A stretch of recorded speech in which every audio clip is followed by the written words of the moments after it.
You are hearing it everywhere that the Toronto housing market is stabilizing. But I am here to tell you that behind the scenes, a quiet wave of forced sales is building, and it's about to change everything. I'm going to show you the story the banks don't want you to see. People are losing their homes, but not for the reasons you would expect. And it's happening on a scale we have not seen in generations. First, let's get crystal clear on what we are talking about, because this isn't your typical foreclosure story. In Ontario, the banks have a faster, more aggressive tool called the power of sale. You see, a foreclosure has to go through a long court process for the banks to take ownership. A power of sale is completely different. It's a clause buried down into the mortgage agreement that allows the lender to take control of a property and sell it in the open market once the borrower has defaulted. Now, they can't seize it without warning. There are still strict notice periods and procedures they have to follow. But the key is this: it's happening outside of the courts, which makes it much faster. But here's the truly brutal part. With a power of sale, the borrower is still on the hook for any shortfall. Let's say you bought a home for $1 million with an $800,000 mortgage. You default, the bank takes it over and sell it in a down market for $700,000. After all the fees, you might still owe them $100,000 plus cost. So you lose your home and get hit with a six-figure bill. This isn't about just missing payments anymore.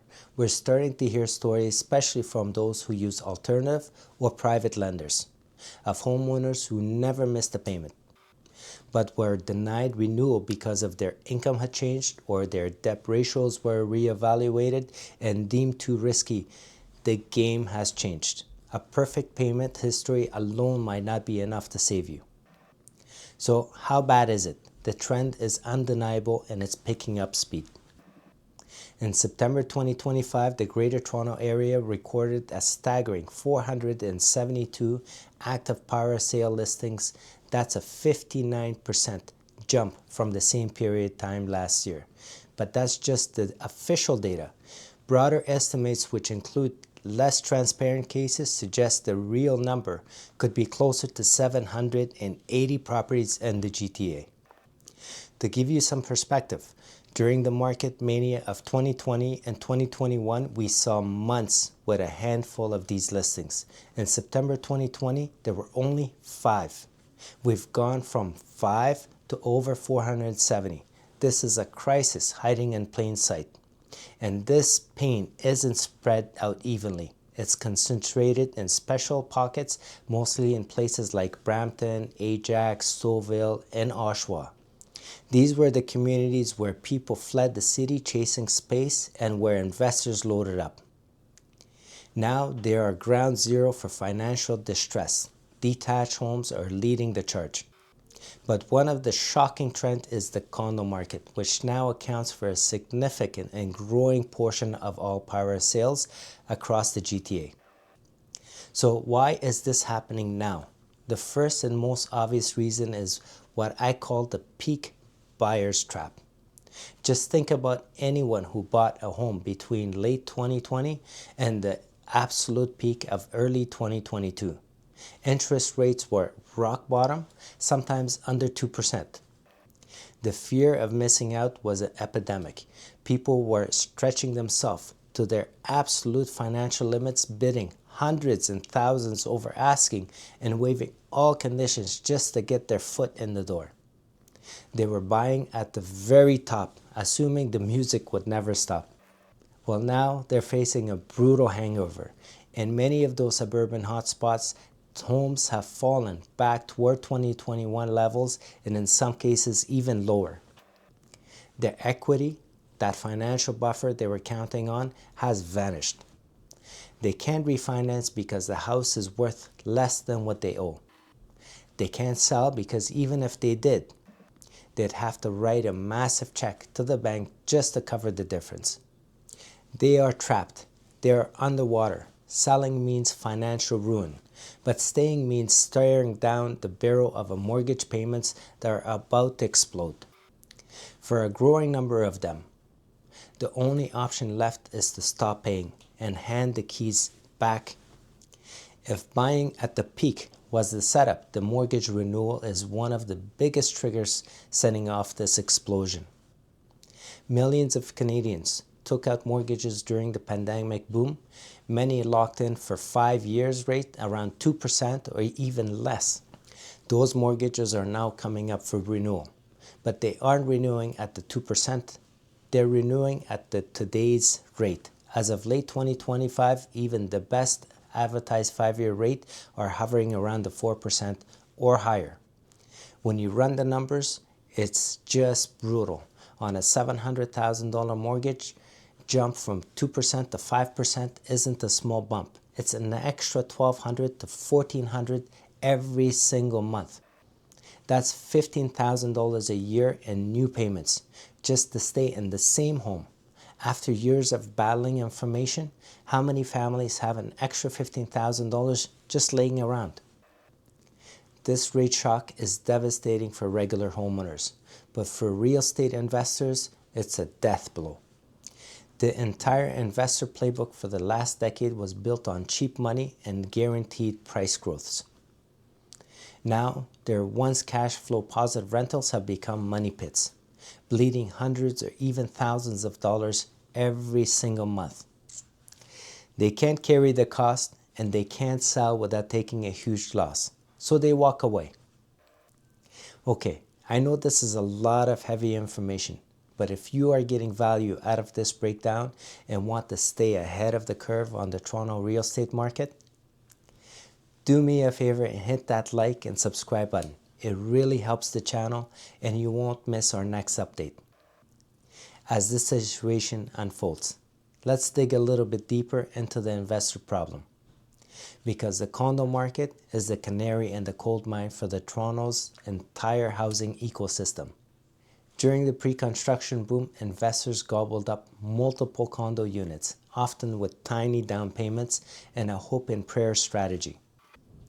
They just assumed they could either flip the contract for a quick profit or rent it out to cover the mortgage, all while the property's value shot to the moon. That assumption has now completely been shattered.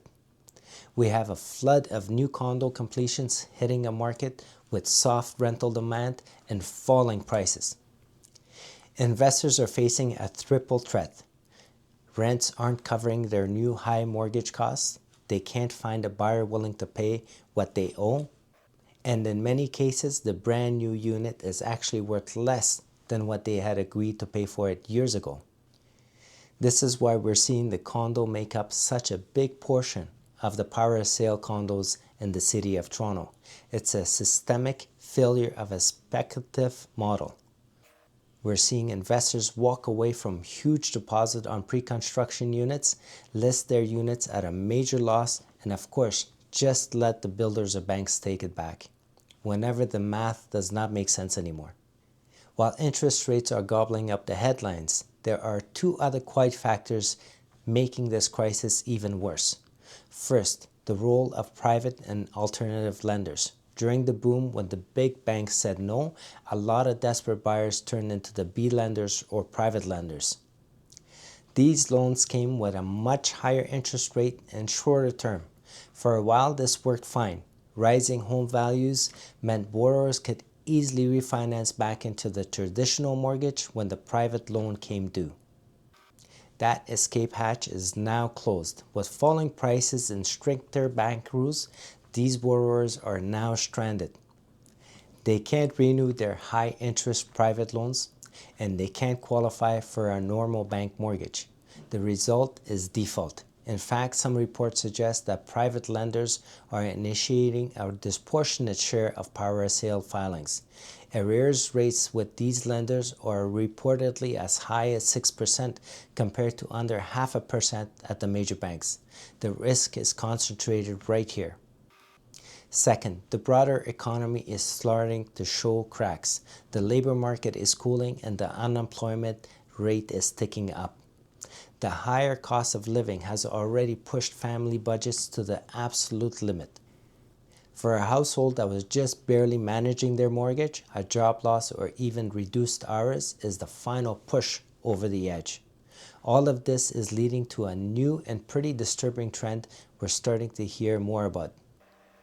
The rise of the strategic default, or what people are calling it, give back the keys mentality.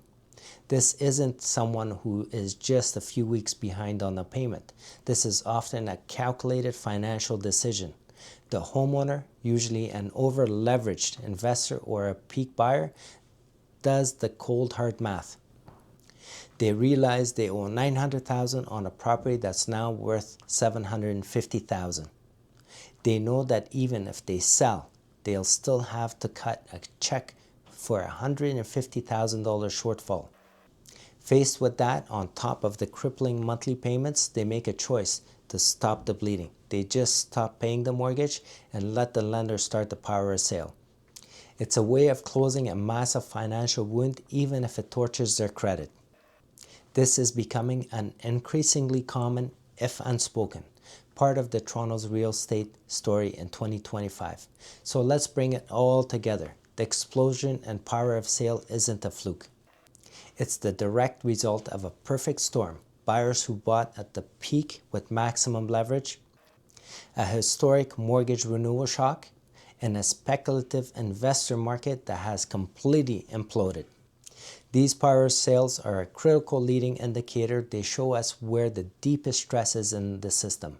They also act as an anchor on the market, as each distressed sale is priced to move and can drag down the whole value in the neighborhood, creating a localized price spiral. My forecast: this is just the beginning. Some analysts estimate that for every one power sale we see today, there are 2 or 3 more households already behind on payments, but not yet in formal proceedings. As the bulk of pandemic-era mortgages keep coming up for renewal through 2026, this trend is only going to accelerate. We are not heading for one big market crash, but a series of intense localized fires starting in the most over-leveraged parts of the market. But that's just my take. What are you seeing in your neighborhoods? Let me know your thoughts in the comments below. And look, if you are a homeowner worried about your renewal, the worst thing you can do is nothing.